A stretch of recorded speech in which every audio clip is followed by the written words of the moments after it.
أهلا وسهلا صاحبيال waxaan eegi doonaa qaabka simbolka ah ama qaabka ugu fudud ee loo dejiyo ama loo xisaabiyo imtixaanaadka. Okay, imtixaankan waa imtixaan final examination ah, imtixaankii gabagabada ama nihaayada ahaa.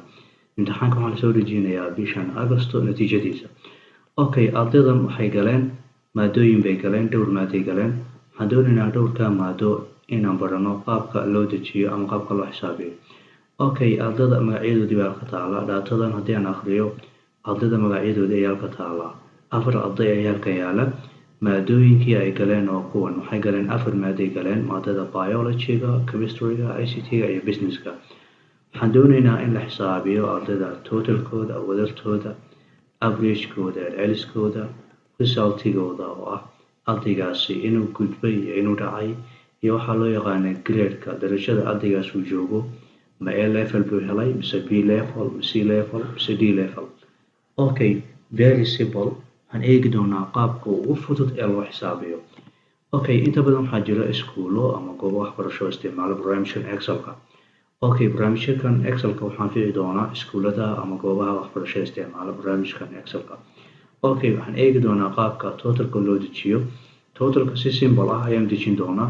Highlight-ka ayaan godkan saari doonaa. Then keyboard-keena waxaan isla qabanaynaa keyboard-ka functionkiisu yahay alt iyo equal. Waxaan keyboard-ka isla qabanaynaa button-ka alt iyo equal.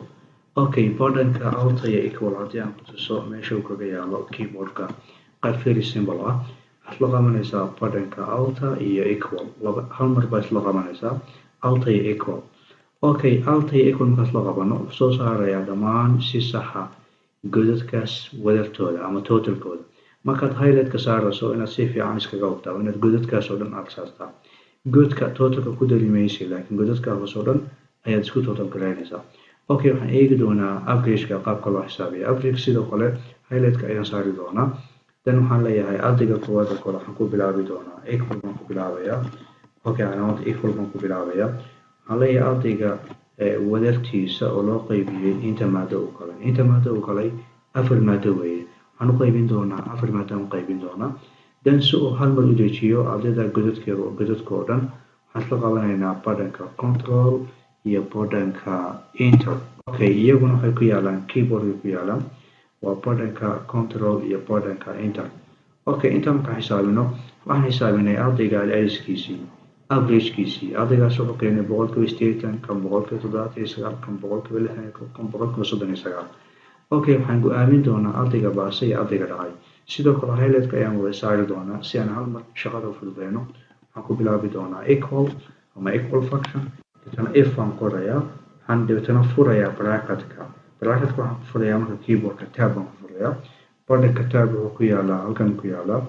Button-ka tab baan ku furayaa. Okay, tab baan ku furayaa.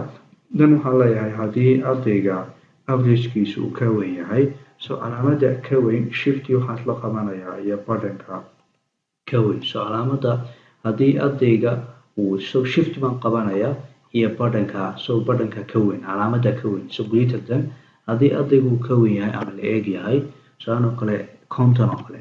Haddii uu ka weyn yahay ama la eeg yahay 50, ardaygaasi waa arday gudbay buu noqonayaa. Arday gudbay weeye, arday gudbay weeye. Laakiin haddii uu 50 ka yar yahay, ardaygaasi waa arday dhacay baa leenahay. Arday dhacay. Okay, arday dhacay weeye.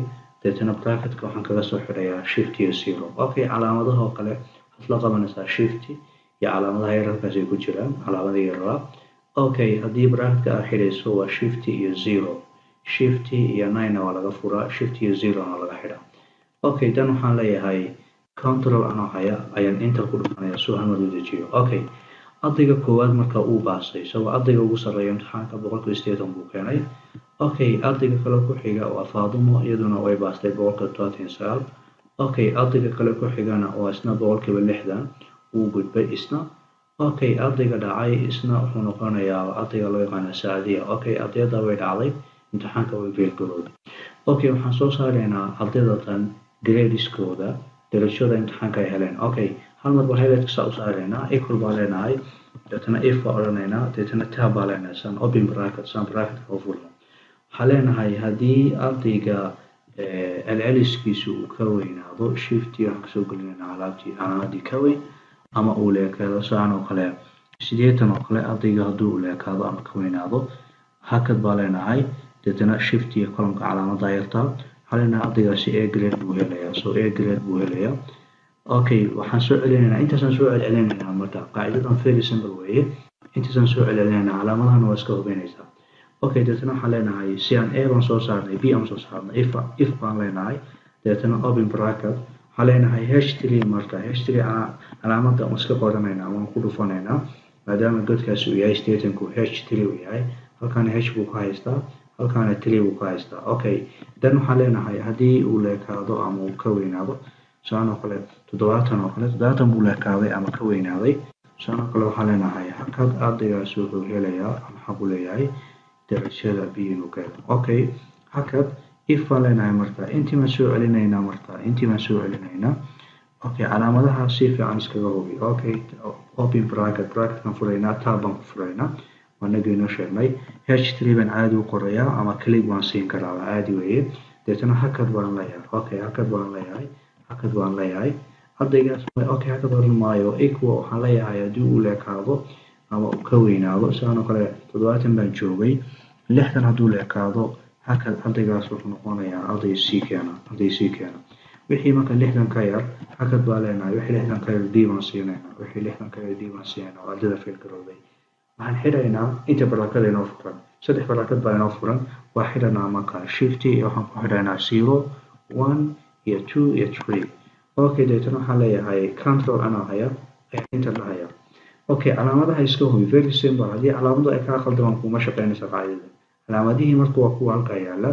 calaamadaha very simple iska hubi calaamadu waa kuwa halkaa yaala okay marka okay godka ugu horeeya qaabkan soo saarnay enter baan leeyahay okay ardayga koowaad marka ardayga eeda keenay weeye ardayga labaadna wuxuu keenay B buu keenay okay ardayga saddexaadna wuxuu keenay C buu keenay ardayga ku xigana wuxuu keenay D very simple qaabkaas loo xisaabiyaa imtixaanaadka barnaamijka Excelka ku celi videogan si aad u fahanto xisaabaadka iyo functionka la adeegsaday iyo sida calaamadaha aad u adeegsanayso barnaamijka Excelka aad iyo aad u mahadsantihiin thank you very much saaxiibayaal